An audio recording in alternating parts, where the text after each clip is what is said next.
어느 유명한 건축가가 여러 곳에 건물을 건축을 했습니다. 건축을 아주 많이 했습니다. 그에게 한 사람이 물었습니다. 지금까지 당신이 건축한 건물 중에 가장 아름다운 건물은 어느 건물입니까? 그랬더니 그가 이렇게 대답했습니다.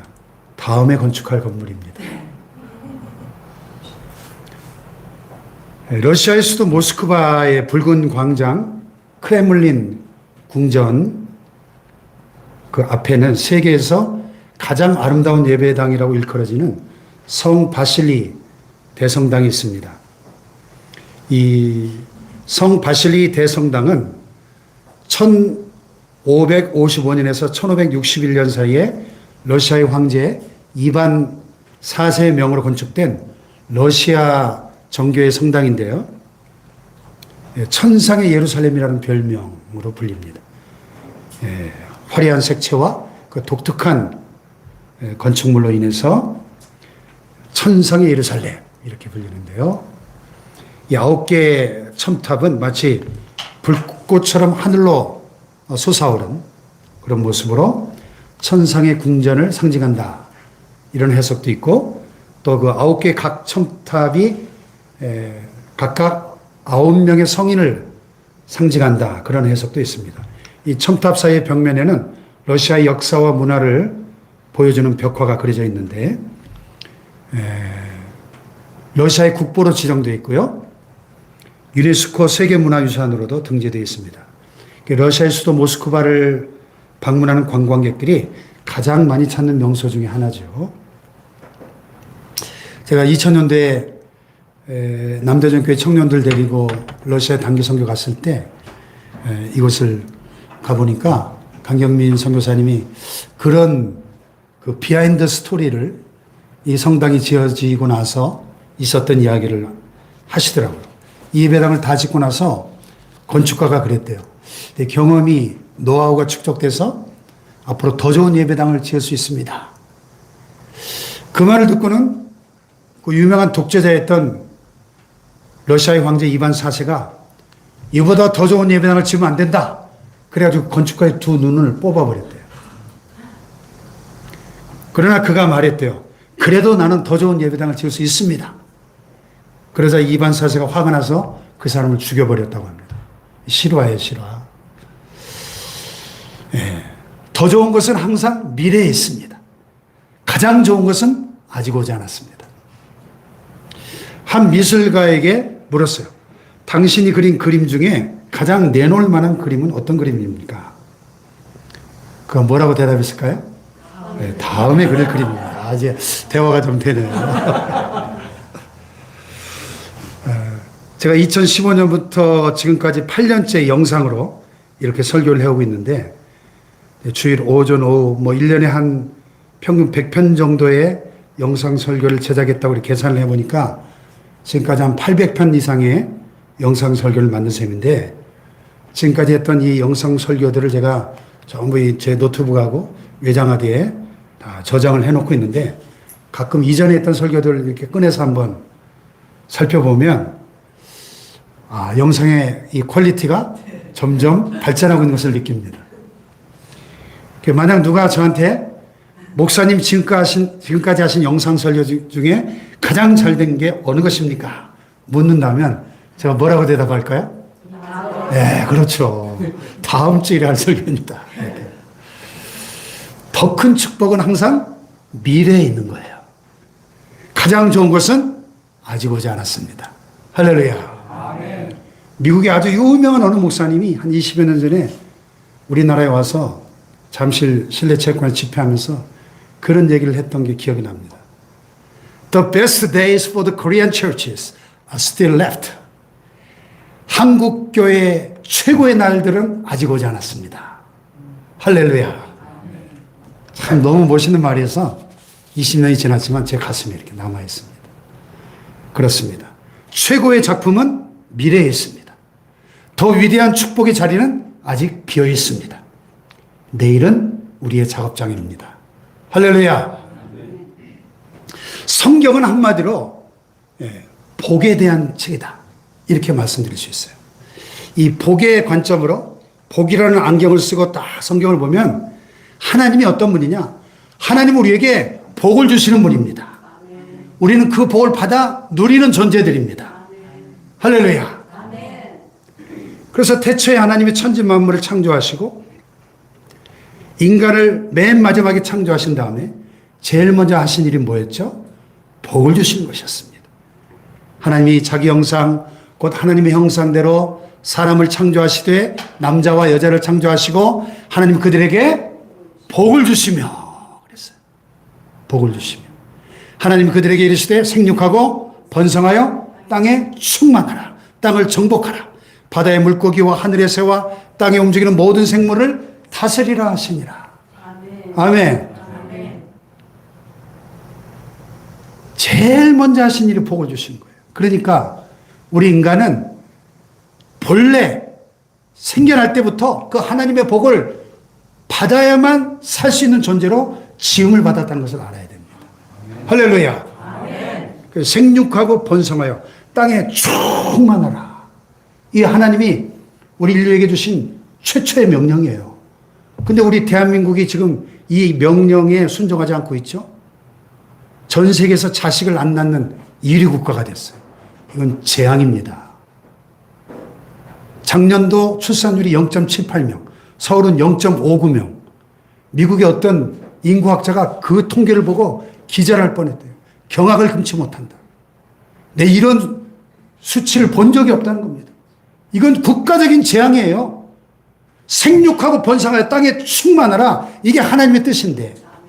할렐루야. 아멘. 우리는 복을 받아야만 살 수 있는 존재로 지음을 받았다는 사실을 잊지 말아야 됩니다. 할렐루야. 아멘. 그런데 우리 인류의 조상 아담과 하와가 하나님 말씀에 불순종하고 범죄함으로 말미암아 그 복을 잃어버리고 말았습니다. 그 결과 이 세상은 고통과 슬픔과 질병과 저주와 죽음이 가득한 세상이 되고 말았습니다. 자, 그래서 하나님께서 인류 구원의 위대한 섭리를 이루시기 위해서 택한 이스라엘 민족의 조상, 믿음의 조상, 누구죠? 아브라함을 그 이방 땅 갈대아인의 땅 우르에서 불러내시면서 뭐라고 약속하셨죠? 다 같이 한번 읽어볼까요? 시작. 내가 너로 큰 민족을 이루고 내게 복을 주어 내 이름을 창대하게 하리니 너는 복이 될지라. 너를 축복하는 자에게 내가 복을 내리고 너를 저주하는 자에게 내가 저주하리니 땅의 모든 족속이 너로 말미암아 복을 얻을 것이니라. 할렐루야. 그래서 우리 교회가 한가족 교회로 시작이 됐는데 축복교회로 개명하면서 이 말씀이 다 새로운 비전으로 다가와서 축복교회로 교회 이름을 개명을 했습니다. 자, 여기 보니까 아브라함에게 I will bless you. 내가 내게 복을 주리라 하셨을 뿐만 아니라 너는 복이 될지라. You will be a blessing. 네가 복 자체가 될 것이다. 놀라운 축복입니다. 아멘. 할렐루야. 아멘. 복 자체, 복의 근원이 되는 축복. 땅의 모든 민족이 너로 말미암아 복을 받을 것이다. 할렐루야. 얼마나 어마어마한 축복입니다. 그래서 아브라함을 축복의 조상 우리가 이렇게 부르잖아요. 그래서 우리 교회를 축복교회라고 그렇게 지었어요. 할렐루야. 신약성경 첫 번째 책 마태복음을 딱 열어보면 어떻게 시작됩니까?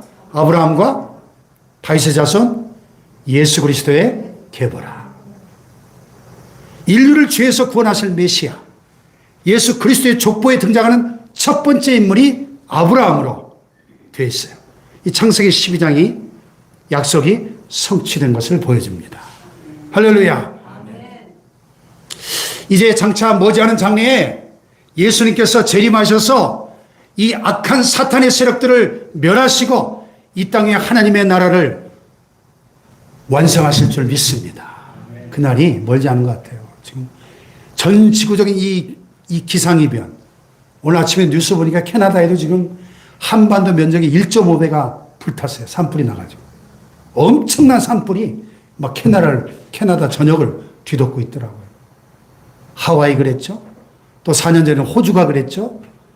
또 지금 저쪽 스페인 쪽도 막 전 세계적인 이 기상 이변들이 재앙들이 왜 이렇게 빈번해지는 겁니까?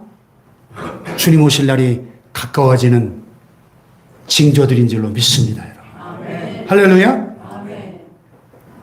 자, 성경을 보니까 이 땅 위에 새하늘과 새 땅, 새 예루살렘, 하나님의 복이 충만하게 영원하게 흘러넘치는 세계가 곧 온다. 요한계시록 21장은 계시해주고 있어요. 또 내가 새하늘과 새 땅을 보니 처음 하늘과 처음 땅이 없어졌고 바다도 다시 있지 않더라. 또 내가 보며 거룩한 새 예루살렘이 하나님께로부터 하늘에서 내려오니 그 준비한 것이 신부가 남편을 위하여 단장한 것 같더라. 아멘. 내가 들으니 보좌에서 큰 음성이 나서 이르되 보라, 하나님의 장막이 사람들과 함께 있으매 하나님이 그들과 함께 계시리니 그들은 하나님의 백성이 되고 하나님은 친히 그들과 함께 계셔서 모든 눈물을 그 눈에서 닦아주시니 다시는 사망이 없고 애통하는 것이나 곡하는 것이나 아픈 것이 다시 있지 아니하리니 처음 것들이 다 지나갔음이로라. 할렐루야. 아멘. 놀라운 세계 아니에요? 저 하늘에는 눈물이 없네. 거기는 슬픔도 없네. 눈물이 없고 슬픔이 없고 질병도 없고 죽음이 없는 곳, 애곡할 일이 없는 곳. 할렐루야. 아멘. 진정한 하나님의 나라 천국이 이 땅 위에 임할 것을 계시록은 우리에게 가르쳐 줍니다. 할렐루야. 인간의 죄와 불순종으로 인하여 잃어버렸던 에덴의 복이 완벽하게 회복될 뿐만 아니라 더 좋은 복으로 가득 채워주시는 것입니다. 할렐루야. 가장 좋은 것은 아직 오지 않았습니다. 그래서 신구약 성경 66권을 합쳐서 이 복이라는 단어가 몇 번이나 나오나 찾아보니까 자그마치 671번이나 등장해요. 복. 그리고 축복이라는 단어가 127번 등장합니다. 합쳐서 총 798번이나 복에 대해 말씀하고 있는 거예요. 하나님이 복을 얼마나 좋아하시는 분인가 하는 것입니다. 하나님은 우리에게 복 주시기를 기뻐하시는 분이라는 사실을 믿으시기 바랍니다. 아멘. 할렐루야. 아멘. 저는 여러분이 이 성경적인 진짜 복의 의미를 깨닫고 이미 주신 복에 대해 감사하는 성도들이 되시기를 축복합니다. 아멘. 그리고 주신 복을 잘 관리하고 보존할 수 있어야 되겠죠. 그리고 더 나아가 새로운 은혜와 축복을 사모하고 구하는 성도들 되시기를 축복합니다. 아멘. 할렐루야. 아멘. 이 하나님 주시는 복의 특징이 있어요. 세상 복과 하나님의 복의 차이가 있습니다. 하나님 주시는 복은 총체적인 복이에요. 총체적인 복.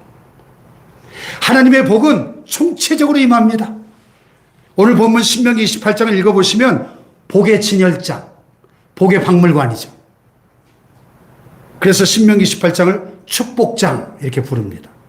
그런데요, 이 신명기 28장이 총 68절로 굉장히 긴데 오늘 보면 1절부터 14절까지는 하나님의 말씀에 순종하는 사람들에게 임할 복을 열거하고 있지만은 15절부터 나머지 68절까지 거의 4배 분량으로 불순종하는 사람들에게 임할 무시무시한 저주가 선언되고 있습니다. 그러면 하나님은 우리를 겁박하시는 걸까요? 아니죠. 하나님은 그런 분이 아시죠. 이건 뒤집어서 생각해 보면 하나님께서는 우리가 그만큼 불순종함으로 저주를 받는 자들이 아니라 순종함으로써 복받는 자들이 되기를 간절하게 원하신다. 그런 뜻입니다. 아멘. 사랑의 표현이에요. 제 아내가 보면 우리 막내한테 굉장히 잔소리를 많이 해요. 너 사기꾼들 조심해. 세상 얼마나 무서운 사람들이 많은 줄 알아? 조심해. 막 온갖 잔소리를 합니다. 왜? 사랑하니까. 그런 일을 당하면 안 되니까. 예? 우리가 불순종함으로 이런 무시무시한 저주를 받는 대상이 되면 절대 안 되니까 4배 분량으로 경고하시는 거예요. 아멘. 자, 보세요. 하나님이 우리에게 주시는 복의 특징, 이 총체적인 복을 보십시오. 한번 같이 읽어볼까요? 시작. 내가 내 하나님 여호와의 말씀을 청종하면 이 모든 복이 내게 임하며 내게 이르리니 성읍에서도 복을 받고 들에서도 복을 받을 것이며 내 몸의 자녀와 내 토지의 소산과 내 짐승의 새끼와 소와 양의 새끼가 복을 받을 것이며 내 광주리와 떡반죽 그릇이 복을 받을 것이며 내가 들어와도 복을 받고 나가도 복을 받을 것입니다. 총체적인 복이죠. 총체적인. 그 1절에 보면 민족적인 차원의 복이 나와요. 내가 내 하나님 여호와의 말씀을 삼가 듣고 내가 오늘 내게 명령하는 그의 모든 명령을 지켜 행하면 어떻게 돼요? 내 하나님 여호와께서 너를 세계 모든 민족에 뛰어나게 하신대요. 할렐루야. 민족의 복을 주시겠다는 것. 그래서 전쟁이 터져도 걱정할 필요가 없다는 것입니다. 7절 다 같이 시작. 여호와께서 너를 대적하기 위해 일어난 적군들을 내 앞에서 패하게 하시리라. 그들이 한 길로 너를 치러 들어왔으나 내 앞에서 7길로 도망하리라. 자, 우리 한민족은 역사적으로 이 약소국으로 강대국들 틈바구니에서 참 서름을 많이 겪은 민족이죠. 지금까지 5천년 역사에 외침을 당해서 고생한 횟수가 930회가 넘더라고요. 이 전쟁의 역사를 보니까. 그런데 우리가 하나님을 경외하고 순종할 때 모든 민족들이 오히려 우리를 두려워하게 될 것이다. 오늘 10절에. 땅의 모든 백성이 여호와 이름이 너를 위하여 불리는 것을 보고 너를 두려워하리라. 할렐루야. 민족의 복. 여러분, 나은 사람이, 저와 여러분 한 사람 한 사람이 하나님을 경외하고 순종할 때 나은 사람으로 인하여 우리 민족이 복을 받는 것을 믿으시기 바랍니다. 나은 사람이 신앙생활을 잘하면 나은 사람 때문에 우리 가문이 복을 받는 겁니다. 우리 교회가 복을 받습니다. 할렐루야. 그것뿐만이 아니에요. 기업에도 복을 주시겠다 그랬어요. 기업에도. 자, 여기 보니까 성읍에서도 복을 받고 들에서도 복을 받는다. 이게 무슨 뜻이에요? 성읍은 어떤 곳입니까? 성읍은 사람들의 왕래가 빈번하고 상거래가 이루어지는 곳입니다. 장사하고 사업하는 그 모든 사람들에게 복을 주시겠다는 말씀입니다. 아멘. 할렐루야. 아멘. 들은 반대로 농사 짓는 곳, 농업하는 사람들에게 복 주시겠다는 겁니다. 때를 따라 하나님이 비를 내리신다 그랬어요. 또 꾸어줄지라도 꾸지 아니할 것이다. 12절에 말씀합니다. 할렐루야. 아멘. 뿐만 아니라 내 몸의 자녀와 내 토지의 소산과 내 짐승의 새끼와 소와 양의 새끼가 복을 받을 것이며 심지어 내 광주리와 떡반죽 그릇이 복을 받을 것이다. 할렐루야. 생활의 풍요로움을 누리게 될 것이다 하는 것입니다. 아멘. 아멘. 다시 말해서 일용할 양식을 하나님이 책임져 주시겠다는 것입니다. 아멘. 그러니까 매일 쓰는 광주리와 떡반죽 그릇이 늘 차고 넘치게 해주시겠다는 것입니다. 아멘. 먹고 사는 의식주 문제를 걱정하지 않게 해주시겠다는 것입니다. 아멘. 물론 예수 믿는다고 다 재벌이 되는 것은 아닙니다. 그러나 하나님을 경외하고 그 말씀에 순종할 때 하나님 우리의 일용할 양식과 모든 쓸 것을 채워주시겠다고 약속하시는 겁니다. 아멘. 할렐루야. 아멘. 건강의 복도 주시고 또 영혼의 복도 주십니다. 에베소 1장에 보니까 다 같이 시작. 찬송하리로다. 하나님 곧 우리 주 예수 그리스도의 아버지께서 그리스도 안에서 하늘에 속한 모든 신령한 복을 우리에게 주시되 곧 창세전에 그리스도 안에서 우리를 택하사 우리로 사랑 안에서 그 앞에 거룩하고 흠이 없게 하시려고 그 기쁘신 뜻대로 우리를 예정하사 예수 그리스도로 말미암아 자기의 아들들이 되게 하셨으니. 아멘. 아멘.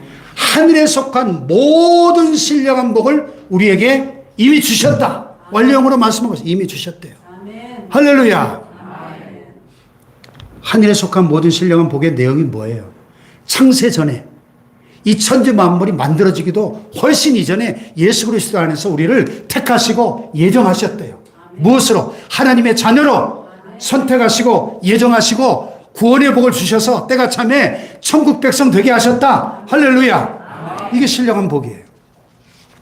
자, 옆에 분들을 축복하면 복 받으신 분이네요. 복 받으신 분이네요. 할렐루야. 아멘. 네. 여러분 보세요. 하나님 주시는 복은 이렇게 총체적인 복입니다.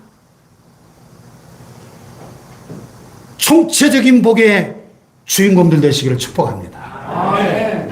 어떤 분들은요 이런 설교하면 영혼의 복이 중요하지 물질의 복은 중요하지 않아. 이렇게 주장하는 분들이 있어요. 그럼 물질 없이 살 수 있습니까? 물질 없이 하나님의 일을 할 수 있나요? 물질이 있어야 성전 건축도 하고, 물질이 있어야 선교도 하고, 물질이 있어야 구제도 하고, 다음 세대를 세워가는 교육사업, 장학사업도 할 거 아닙니까? 예. 또 그래요. 어떤 분은 영혼의 복이 귀한 거지 건강의 복은 귀하지 않습니다. 그래요? 그럼 건강 없이 신앙생활 할 수 있나요? 그렇잖아요. 물질을 잃어버리면 조금 잃어버린 것이고, 명예를 잃어버리면 많이 잃어버린 것이고, 건강을 잃으면 다 잃은 것이다. 그런 말도 있잖아요. 건강 잃어버리면 제가 지금까지 설명드린 이 모든 게 다 무슨 필요가 있습니까? 그렇지 않습니까? 하나님이 주시는 복은 항상 총체적인 복입니다. 입체적인 복입니다. 그래서 저는 먼저 여러분이 이 총체적인 복을 받아 누리시기를 축복합니다. 영혼이 잘된 것처럼 범사가 잘되고 강건한 축복이 임하기를 주님의 이름으로 축원합니다. 우리가 하나님 말씀에 순종하며 살 때 특별히 이 본문 13절에 보니까 하나님은 또 머리가 되는 복을 약속, 머리가 되는 복. 여호와께서 너를 머리가 되고 꼬리가 되지 않게 하시며 위에만 있고 아래에 있지 않게 하시리라. 아멘. 네, 그래서 이 본문 1절에 아까 세계 모든 민족이 뛰어나게 하시겠다 하는 약속이 있었는데 이 말씀과 연결해서 볼 때 머리가 되고 꼬리가 되지 않는다. 위에만 있고 아래에 있지 않는다. 이 약속은 하나님을 모르는 세상 모든 이방 나라들 가운데서 이스라엘 민족을 거룩하게 구별해서 축복하시고 물질적인 복을 받게 하시고 지배자의 위치에 서게 하시고 영적으로도 위대하고 우수한 민족이 되게 해주시겠다. 그런 약속입니다. 할렐루야. 민족적인 차원뿐만 아니라 개인도 뛰어나고 가정도 뛰어나고 직장도 뛰어나고 사업장도 뛰어나서 모든 일에 성공하고 형통하게 해주신다 하는 약속인 것입니다. 할렐루야. 자, 노벨상을 예로 들어볼게요. 노벨상이 어떤 상이죠? 노벨상은 인류의 문화 발전에 공헌한 탁월한 인물들에게만 주는 세계적으로 공인된 최고의 상이죠.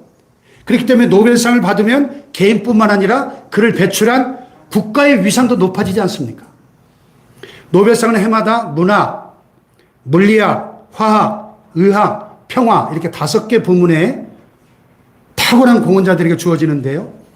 미국의 과학자인 존 할리 박사의 보고를 보니까 1900년도부터 1990년까지 역대 노벨상 수상자 420명의 종교 배경을 조사해 봤어요.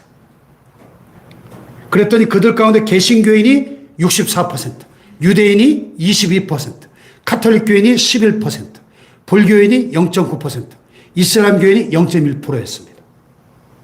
그러니까 이 조사에 따르면 노벨상 수상자들의 97%가 기독교권에 속하였다는 것을 알 수 있습니다. 할렐루야. 결코 우연한 일이 아니라는 것이죠. 오늘 본문에 약속하신 말씀 그대로 하나님이 함께해 주시고 복 주시니까 다른 모든 민족보다 뛰어난 복을 허락하신 것입니다. 아멘. 할렐루야. 아멘. 네. 사람은 누구나 자기를 사랑해요. 그래서 자존심을 건드릴 때가 가장 아픕니다. 제일 참지 못할 때가 어느 때냐? 자존심을 건드릴 때 사람들은 가장 참지 못합니다. 뭐 당연한 얘기 같지만 사람들은 모두 자기를 사랑합니다. 여러분 스스로 한번 생각해 보세요. 자기를 사랑하지 않는 사람이 있습니까? 이것을 심리학에서는 self-love, 자기애 또는 self-esteem, 자존감 이렇게 부릅니다. 한 전과자가 있었는데요. 40살이 넘도록 감옥을 안방처럼 드나들었어요. 그러다가 그가 예수님을 믿게 됐습니다. 예수님을 영접하고 아주 몰라보기 변화되었습니다. 새 사람이 되니까 착실한 사람이 되고 모두가 그를 대견스럽게 여기고 믿음 좋은 착실한 처녀를 소개해 줬어요. 결혼 후에 행복한 가정을 이루고 자녀도 낳았습니다. 그러다가 어느 날 부부싸움이 일어났어요. 사소한 문제로 다투다가 아내가 무심코 툭 한마디 던진 것이 전과자는 별 수 없구만요. 이 말이 남편을 너무나 아프게 했어요. 전과자라 할 수 없구만요. 자존심이 몹시 상한 이 청과자 남편이 자기도 모르게 옆에 있던 유리컵을 집어던졌어. 소리를 꽉 지르면서 뭐 청과자라고? 그 유리컵이 날아가서 이 아내의 머리 급소를 쳤습니다. 그 자리에 쓰러져 죽고 말았습니다. 행복의 보금자리가 한순간에 박살나고 말았습니다. 다시 교도소로 가고 아내는 죽고 아이들은 하루아침에 고아가 되고 말았습니다. 사람은 자존심이 상할 때 제일 참지 못합니다. 누구나 사람은 머리가 되고 싶어 합니다. 누구도 꼬리가 되고 싶어 하는 사람은 없습니다. 모두가 위에 있고 싶지 아래에 있고 싶은 사람 없어요. 어떻게 하면 그렇게 될 수 있는가? 우리가 본문을 통해서 두 가지 비결을 깨달아야 되는데 첫째로 우리가 잘 되는 것이 하나님의 소원임을 알아야 됩니다. 할렐루야. 자, 13절을 다시 읽어볼까요? 시작.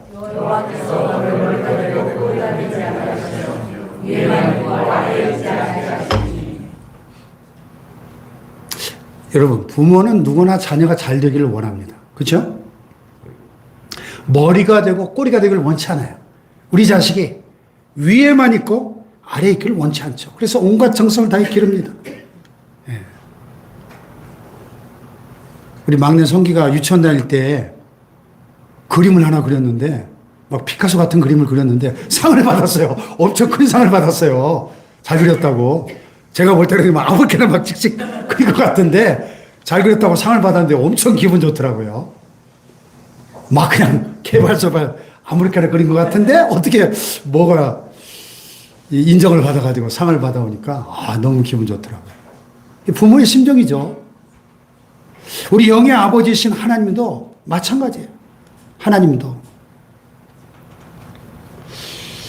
동물의 왕국을 가끔 보면 참 재밌는데 깜짝 놀란 것이 이 달팽이가 자기 속에다가 알을 까요. 거기서 달팽이 새끼가 태어나가지고 이 달팽이 새끼가 이 어미 살점을 파먹으며 자랍니다. 어미 달팽이 살점을 먹으며 이제 성장한 달팽이가 되오면 이 어미 달팽이가 이 자식의 자기 몸을 다 몽땅 내주는 겁니다. 부모는 자식을 위해서 이 정도로 희생하면서 자식이 잘 되기를 원하죠. 할렐루야. 우리 하나님 아버지도 마찬가지입니다. 하나님은 하나님의 자존심을 상하면서도 하나밖에 없는 자기 외아들을 십자가에 내어주시기까지 우리를 사랑하신 줄 믿습니다. 하나님 아담에게 말씀하셨잖아요. 너희 선악을 알게 하는 나무 열매는 따먹지 말라. 먹는 날에 반드시 죽는다. 근데 따먹었잖아요. 불순종하고. 그러면 하나님 반드시 죽게 만드셔야 됩니다. 그게 하나님의 자존심이에요. 그러나 하나님은 그 자존심을 포기하고 자기의 외아들 예수 그리스도를 이 땅에 보내셔서 우리를 구원해 주신 줄로 믿습니다. 그래서 성경 66권을 압축하고 또 압축하고 또 압축해서 한 절로 요약하면 어떤 말씀일까요? 하나님이 세상을 이처럼 사랑하사 독생자를 주셨으니 이는 그를 믿는 자마다 멸망하지 않고 영생을 얻게 하려 하심이니라. 할렐루야. 하나님 우리를 이처럼 사랑하십니다. 그래서 마틴 루터가 500년 전에 외쳤어요. 종교개혁자 마틴 루터가 하나님이 나를 얼마나 사랑하시는가를 보려면 십자가를 보라 그랬어요. 십자가에 죽기까지 그 아들을 죽이시기까지 우리를 사랑하신 그 십자가를 볼 때 하나님이 나를 얼마나 사랑하시는지 알 수 있다는 것입니다. 할렐루야. 그러므로 하나님은 우리가 머리가 될지언정 꼬리가 되기를 원치 않으시고 우리가 위에 있을지언정 아래에 있지 않기를 원하신다는 이 사실을 분명히 깨달으시기를 축복합니다. 또 한 가지 하나님의 명령을 그대로 지켜 행해야 됩니다. 그래서 오늘 본문 시작과 끝부분에서 반복적으로 일관되게 강조하는 말씀이 뭐예요? 순종이에요. 순종. 순종. 다 같이 순종. 순종. 1, 2절에 보니까 내가 내 하나님 여호와의 말씀은 삼가 듣고 내가 오늘 내게 명령하는 그의 모든 명령을 지켜 행하면 내가 내 하나님 여호와의 말씀을 청종하면 그랬어요. 또 13절 14절에도 오직 너는 내가 오늘 내게 명령하는 내 하나님 여호와의 명령을 듣고 지켜 행하며 내가 오늘 너에게 명령하는 그 말씀을 떠나 좌로나 우로나 치우치지 아니하고 다른 신을 따라 섬기지 아니하면 이와 같으리라. 아멘. 하나님의 명령을 그대로 지켜 행하는 자들 되시기를 축복합니다. 아멘. 옛날에 어느 임금이 신하들의 순종을 테스트하려고 3명의 신하들을 불러다가 명을 내렸어요. 너희들은 저 연못에 물을 길어다가 항아리에 가득 채워라. 근데 항아리마다 금이 가고 다 깨진 것들 뿐여가지고 아무리 물을 갖다 보도 밑바지 덕에 물 붓게요. 2 신하는 물을 퍼다 채우는 걸 포기하고 1 신하만 임금님의 어명이니까 끝까지 퍼다가 부었어요. 연못에 물이 바닥날 때까지 열심히 물을 퍼냈을 때 바닥에 번쩍이며 빛나는 게 나타났는데 내려가 보니까 금덩어리였어요. 신하가 그 임금님에게 그걸 갖다 드리며 사실대로 얘기하니까 임금님이 기뻐하면서 그 금덩어리의 임자는 충성스럽게 순종한 너의 것이다. 그 상으로 줬다는 겁니다. 그렇습니다. 순종이 복받는 유일한 비결인 줄로 믿습니다. 신앙생활의 가장 필수적인 것이 순종입니다. 순종에 대한 하나님의 요구는 인간의 운명을 좌우하는 유일한 명령인 것입니다. 할렐루야. 성경이 처음부터 마지막까지 창세기부터 요한계시록까지 일관되게 요구하는 것이 순종이에요. 순종. 에덴 동산에서의 불순종이 생명나무로 가는 길을 막아버렸지만 요한계시록에서의 순종은 다시 그 길을 회복시켜 주시는 겁니다. 한 사람 아담의 불순종이 전 인류에게 죄와 죽음과 불행을 가져왔지만 2번째 아담을 오신 또 한 사람 예수님의 순종이 모든 인류에게 구원과 생명과 행복을 가져온 줄로 믿습니다. 아멘. 할렐루야. 아멘. 우리 주변에 종종 볼 수 있는 하나님과 믿음으로 잘 동행하던 수많은 사람들이 오늘날 왜 곁길로 빠져버립니까? 반항, 불순종 때문에. 그런데 무서운 사실은 이 반항과 불순종의 대부분이 노골적인 것이 아니라 굉장히 미묘하다는 사실이에요. 여러분, 죄가 뭡니까? 죄의 특성이 뭡니까? 내가 주인 노릇하는 거예요. 성경이 정의하는 죄의 본질적인 특성은 뭐 도둑질하고 간음하고 살인하고 물론 그것도 죄지만 더 본질적인 특성은 내가 주인 되는 거예요. 하나님의 법과 뜻에 순종하지 않고 그 자리에 나의 뜻을 갖다 놓는 게 죄의 본질이에요. 즉 하나님의 권위에 복종하지 않는 것이 죄의 본질적인 특성이라는 것입니다. 아멘. 아멘. 그러므로 순종이야말로 진정한 거룩의 출발점인 것입니다. 우리가 순종하는 그만큼 우리 영혼이 깨끗해집니다. 토마스 왓슨이 그랬어요. 순종이야말로 착한 양심의 비결입니다.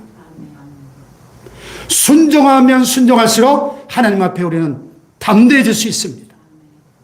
그러므로 순종은 신앙생활의 출발점이자 최후의 목표이기도 한 것입니다. 할렐루야.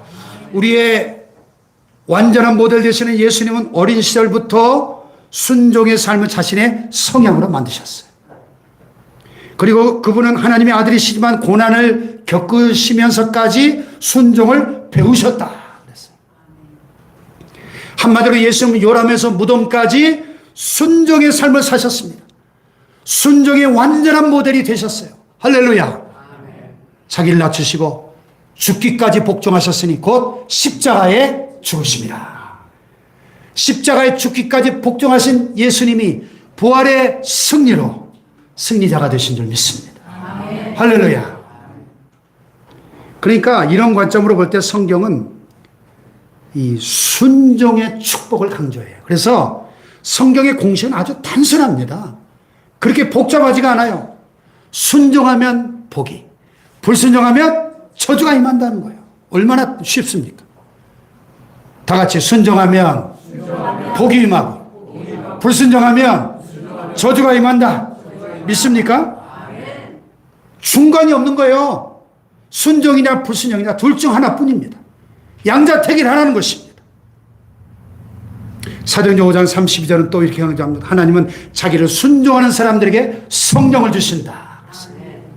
순종하는 만큼 성령이 우리를 도우시고 역사하는 인생이 되는 것입니다. 성령의 능력과 은혜로 복을 받는 신비로운 삶을 순종할 때 누리는 거예요. 순종할 때. 할렐루야. 우리가 하나님께 순종하는 그만큼 성령으로 말미암아 풀리는 인생이 될 줄로 믿습니다. 야고보서 4장 7절에 보니까 순종하며 살아가는 사람들에게 영적 권세가 영권이 만다고 이렇게 말씀해요. 그런즉 시작. 그런즉 너희는 하나님께 복종할지어다. 마귀를 대적하라. 그리하면 너희를 피하리라. 아멘. 마귀가 어떤 사람들 제일 무서워하느냐? 하나님께 복종하는 사람들. 순종하는 그만큼 마귀가 우리를 피한다는 거예요. 아멘. 할렐루야. 아멘. 순종하는 만큼 영적 권세가 나타나고 영권의 사람이 되는 것입니다. 아멘. 자, 옆에 분과 하이파이브. 순종의 사람이 됩시다. 순종의 사람이 됩시다. 할렐루야. 아멘. 참 성경에 보면 또 재밌는 말씀을 예수님이 하셨는데 이성의 한계를 뛰어넘는 믿음으로 순종할 때, 자, 겨자씨 하늘 만한 믿음이 있어도 이 뽕나무더러 뿌리가 뽑혀 바다에 심기하라 하였을 것이요 그것이 너에게 순종하였으리라. 예? 이성의 한계를 뛰어넘는 믿음으로 순종할 때 뽕나무가 뽑혀가지고 움직이는 기적이 일어난다는 거예요. 할렐루야. 아멘. 다시 말해서 순종하는 그만큼 우리의 환경도 달라지는 기적이 이루어진다는 것입니다. 환경도. 할렐루야. 순종하는 그만큼 복이 우리를 따라옵니다. 그래서 결론적으로 오늘 본문 1절 2절에 보면 네가 하나님의 명령에 순종하면 어떻게 이 모든 복이 어떻게 해요? 내게 임하며 내게 이른다. 무슨 얘기예요? 이 모든 복들이 우리를 찾아와서 따라온다는 얘기입니다. 우리가 복을 쫓아다니는 그런 인생이 아니라 복이 우리를 따라다니는 그런 인생이 될 것이다. 할렐루야. 어떻게 할 때? 말씀대로 순종할 때. 순종하면 모든 복이 우리를 줄줄줄줄줄줄 따라다닌다는 거예요. 할렐루야. 여러분, 이 모든 복이 여러분을 따라다니는 복덩어리들 되시길 축복합니다. 할렐루야. 일어나십시다. 반드시 내가 너를 축복하리라.